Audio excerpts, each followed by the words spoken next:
Good morning. എല്ലാവർക്കും സുഖല്ലേ? അപ്പൊ നമുക്ക് എന്തായാലും പുതിയ വീഡിയോയിലേക്ക് എല്ലാവർക്കും സ്വാഗതം. അപ്പൊ എന്താ ഉണ്ടാക്കാൻ പോണെന്ന് അറിയാം? കട്ടിയുള്ള ഒരു ദോശ അരി എടുത്തിട്ടുണ്ട്. ഒരു കപ്പ് വരുമ്പോ ഒരു നാഴി അരി, പിന്നെ കുറച്ച് വലിയ ജീരകം, ഒരു നുള്ളു മഞ്ഞൾപ്പൊടി, ചെറുള്ളി, ഒരു 4-5 അല്ലി എടുത്തിട്ടുണ്ട്, ഒരു പച്ചമുളകുണ്ട്, കരിവേപ്പിലുണ്ട്, പിന്നെ അരി കൊടുക്കട്ടെ.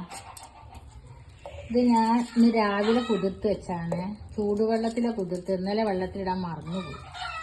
അപ്പോൾ ഇത് ഞാൻ രാവിലെ കുതിർത്തി. ഒരു 2 മണിക്കൂറൊക്കെ ആയപ്പോഴേക്കും നല്ലോണം കുതിർന്നു.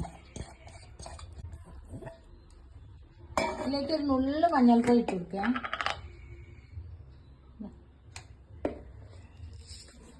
പെരിഞ്ചീരകം ഇത് നുള്ളു മതിയേ.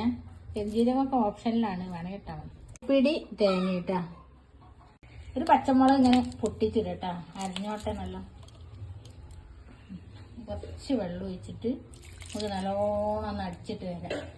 ഞാൻ അപ്പോൾ ഇട്ട് കൊടുത്തു. അതിൽ ചെറുതാക്കി അരിഞ്ഞ് നമ്മൾ ഉണ്ണിയപ്പത്തിനൊക്കെ ഇട്ട് കൊടുക്കില്ലേ, അങ്ങനെ അരിഞ്ഞെടുക്കണം. ഇതാണ് ഇതിൻ്റെ രീതി.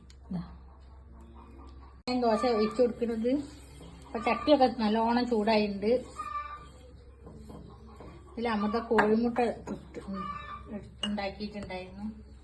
അപ്പോൾ ചട്ടി നല്ല ചൂടായിട്ടുണ്ട്. അപ്പോൾ ഞാൻ എന്താ മാവ് ഒഴിച്ചു കൊടുക്കുന്നേ.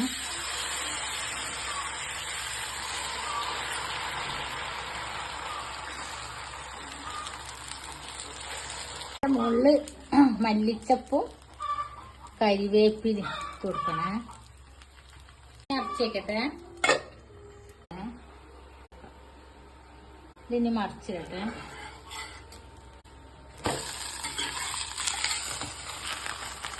നമ്മളെ ദോശ റെഡി ആയിട്ടാ. എല്ലാവരും ഞാനൊന്ന് ട്രൈ ചെയ്ത് നോക്കണം കേട്ടാ.